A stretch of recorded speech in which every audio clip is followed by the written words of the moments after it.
বেহাল অবস্থা, রাস্তাঘাট ঠিক নেই, চলাচলের অযোগ্য রাস্তায় জনতা রীতিমতো ক্ষুব্ধ হয়ে উঠেছেন। ঘটনাটির সাক্ষী আমরা প্রত্যেকে, সংবাদ মাধ্যমের প্রতিনিধিরাও সেখানে গেছেন এবং তুলে ধরার চেষ্টা করেছেন। নতুন বাজার ভিলেজের সুকান্ত কলোনি পূর্বাংশ এলাকায় সেখানে জলমগ্ন হয়ে পড়েছে। বেহাল রাস্তার কথা জানালেন আমজনতা, সেখানকার মানুষ এই সমস্যার কথা তুলে ধরেছেন। তাদের দাবি যে বিভিন্ন সময় জনপ্রতিনিধি সহ প্রশাসনের লোকজনদের কাছে গেছেন, রাস্তা সংস্কারের দাবি উঠেছে।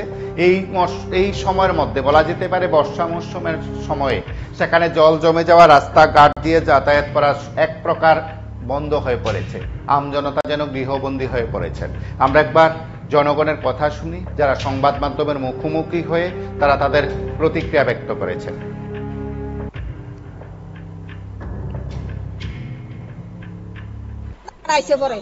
একবার তারা একটু মেরামতি করছে না, 4-5টা গর্ত হয়েছে, সব আমরা নিজেরা ড্রেন করন করন সম্পূর্ণ কিছু নিজেরা, জঙ্গল পরিষ্কার করলো নিজেরা। আমরা পঞ্চায়েত কিনলেগা, আমরা যদি এই না হয় পঞ্চায়েত কিনলেগা ওই সরকার শুনে এদিকে একটা প্লট ভাঙ্গা পড়ছে, ওই দিনকে কইছি কয় অনয়তো না বর্ষার পরে হইব, আপনারা পঞ্চায়েতে যান,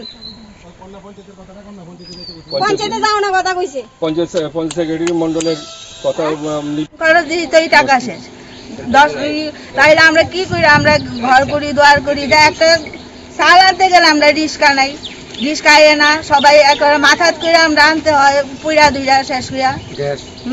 গ্যাসের গাড়ি সবাই এদিকে যারা লাইনে রাস্তার সাথে আছে এরা একই দামে গ্যাসের গাড়ি গ্যাস যায়, অথচ আমরা সেই কেরিং খরচটা আলাদা করে দিতে হয়, কিন্তু ওইটা তো একবার তারা রাখে, তারপরও গ্যাসের গাড়ি যায় না, আমরা আলাদা করে রিস্কা যায় গ্যাসের গাড়ি, এরপরে গ্যাসের গাড়ি যায় না, রিস্কা দিয়েও যায় না, তারপর মাথাত করে পাও দিয়া খেসে খেসে মাটি লাগায় লাগায় গ্যাসের গাড়ি নিতে লাগে, চুলার মধ্যে রান্না করে খাইতে লাগে গ্যাসের অবস্থা থেকে। আমরা এই হালে বাস করতেছি এতটা বছর দিরা।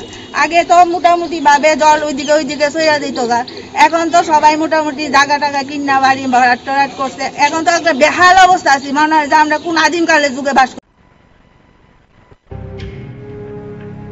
আপনারা দেখলেন সেখানকার মানুষের বক্তব্য, জনতার বক্তব্য। তারা মন্ডল নেতৃত্ব, ভিলেজ কমিটির নেতৃত্ব প্রত্যেকের কাছে গেছেন, প্রত্যেকে তাদেরকে প্রতিশ্রুতি দিয়েছেন রাস্তা সংস্কার করা হবে, রাস্তাটি চলাচলের যোগ্য করে তোলা হবে।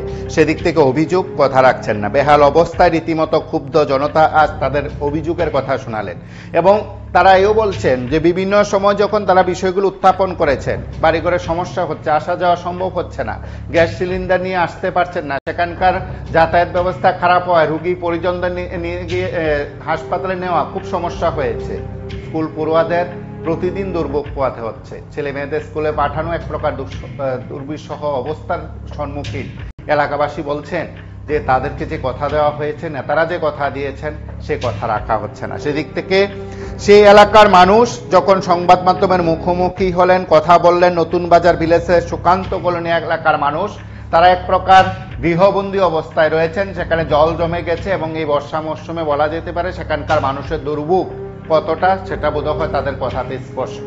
সেদিক থেকে প্রশাসন কিংবা জনপ্রতিনিধিরা, তথাকথিত সমাজসেবীরা এই দৃশ্যগুলো দেখছেন কিনা সেটা সময় বলবে, এবং দেখে যদিও থাকেন তাহলে সমস্যার সমাধান কেন হচ্ছে না সেই প্রশ্ন তো উঠতেই পারে।